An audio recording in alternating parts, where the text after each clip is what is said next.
In today's video, I will show you how to add people on Cash App.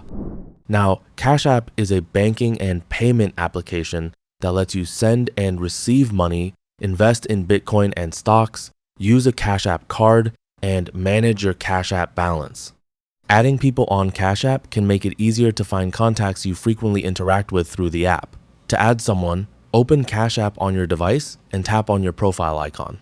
Then, from there, scroll down to Favorites and select Add More Favorites.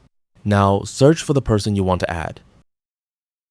Then tap the star next to their name. They will now appear in your favorites list, making it easier to access their profile whenever you need to interact with them in the future.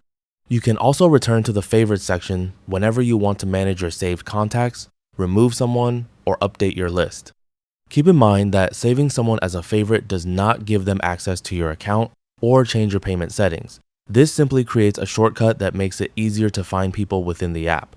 You should always make sure your Cash App account information remains private and only add contacts you recognize and trust. That is all there is to it. And that's how easy it is to add people to your Cash App account on your device. If you found this video helpful, can you like and subscribe to the channel? You may also leave a comment below if you have any questions or suggestions for future tutorials. Thanks for watching, and we'll see you in the next video.